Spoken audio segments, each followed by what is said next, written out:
Hello, everyone. My name is Dean Conley, and I'm going to kick it over to my partner there, Dr. David Farkas. Dr. Farkas, how you doing? I'm doing well. Good to be with you on our podcast. Yeah, this would be recording number 4, right? And it's the 4th checkpoint of the school year. We started in February, then we went to May, then August, and now this one's November, right? November. Yeah. So we're trying to release one of these a week, and we've had a few technical difficulties, but we think we're starting to figure out the video podcasting piece, and we're hoping people are watching, and we're trying to kind of move that forward as we start working with districts and planning for next school year. So, Dr. Farkas, do you want to tell everybody who you are and what your title is? Yeah, I'm David Farkas, Dr. David Farkas. I'm the superintendent of Central Union High School District in El Centro, California. And what's the weather there today? It's hot. It's getting hot. It's almost 100. Okay. And my name is Dean Conley. I'm in Northeast Ohio. I've been the union president for over 10 years and a teacher for almost 31. And I live in Northeast Ohio. And today we're recording, it's Tuesday, right? Or Monday, the 16th, of March. And there's 2 inches of snow on the ground. St. Patrick's Day almost. Yeah, 2 inches of snow. So good job with your 100 degrees. Let's say I was your buddy back when we were boys in Ohio and went all the way through college with you in Ohio. So I remember March not letting you out of winter for a while. And I feel for you. Thanks, but not enough to come back here and work with me. Okay. Yeah, just for a weekend. All right. Hey, so we want to finish the year-round planning cycle. The last checkpoint is November, and each checkpoint, you spend some time reflecting back in the previous 3 months and then preparing for the upcoming 3. So give us an example of what a November checkpoint would look like when you're reflecting on the last 3 months, which I guess August, right? September, Yep. October-ish. Opening up the school year and then get your feet under you. And then in November, taking some good reflection time to say, what evidence do we have thus far of success, of progress towards what we're trying to accomplish in the school year? Can you dig into that a little bit deeper, like explain what you mean about what you're looking for, evidence of success? Yeah, so what is observable and verifiable through what we like to use with data, right? So what have we noticed that's working, and how can we verify that it's working with data and real concrete evidence? So for me, in my superintendent role, it's currently, and it's important, so it's one of our priorities, is how many times are leaders going to classrooms? Are we working inside classrooms, visiting classrooms, and supporting our teachers and students by being present in those classrooms?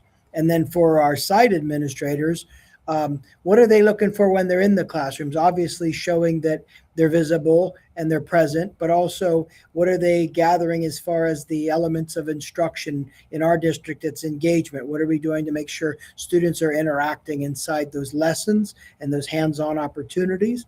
And basically, what is our admin doing to support our teachers from that information, whether it's coaching or professional development ideas that support the mission, and then also maybe future department chairs, even like future teacher leaders that will serve as possible replacements for department chairs.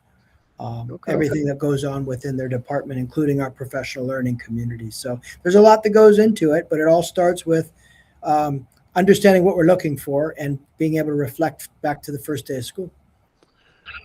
One thing that I didn't realize as a teacher that you've taught me is, as a superintendent, you have different goals and different metrics for you and your leadership team. So the site administrators, you have a different metric on how you measure what they're doing, but then you have a different metric for you because you're not seeing necessarily students all day long every day. So your role's different.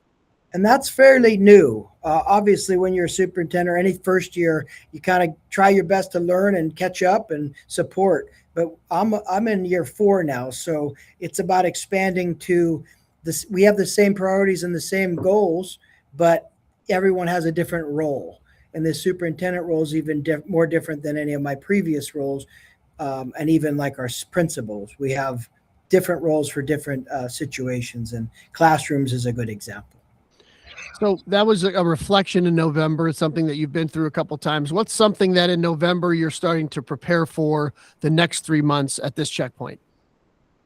Oh, so looking forward from our Yeah. November checkpoint, and November, we all know that's the time where you just kind of survive the fall. You worked hard, teachers are tired, and you get ready for some family holiday turkey fun and everything that goes with that. But at the same time, we can't let our guard down and say, what's our instructional week going to look like prior to Thanksgiving or prior to Santa Claus? So we say, what are we doing to protect our classroom instruction, even throughout those exciting weeks at school? Remembering that our 1,000 hours of instruction lasts for the entire year, but we can't be deficient in those celebration or up to vacation weeks. So how do we protect it through Thanksgiving holiday breaks? How do we navigate special events and special schedules? Because we want fun and enrichment in our schools, including guests. We want guests at the holiday time and everything, but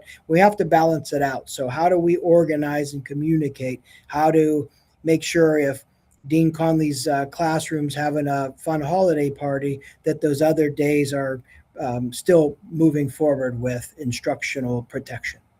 Okay. So you kind of, it's got to be a tough balance. There has to be examples of what you think would be a really good experience for your students, but maybe this is not the best time of the year for it because you've got so many other things happening around the holidays, right? Yeah, and a lot of times it's good intentions. Like you want your kids to have fun, and you just have to work with your teachers to make sure that everyone understands we're trying to have fun, but we're also trying to continue to not disrupt what our instruction and our time to get to that.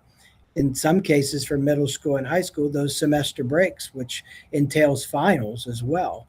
So comes at finals are tricky because you want to have them before the winter break so that the kids don't forget what they learn and everything that goes with that. But at the same time, you also don't want to make it a miserable finish to the successful semester and send them on to their families and friends for Santa.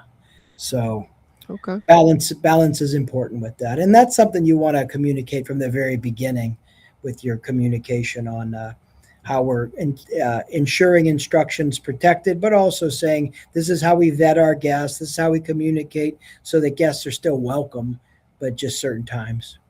Gotcha. All right. Anything else on the November checkpoint? This is the fourth in a series of, every 3 months kind of checking in and reflecting and planning for the school year. Anything else to add on November? Well, it could be any time, but like this, interviews happen at any time, but professional development opportunities also come up in pockets depending on the department and the professionals. We just always have to ask ourselves, what are we moving from? Are we taking these professionals from their students? Are we taking them and paying them after school? Obviously, there's a balance with that too. We have to make sure that we're paying attention to when we're pulling our teachers from the classrooms. Okay. All right. Very good. Well, for Dr. David Farkas, I'm Dean Conley. We're finding common ground in education.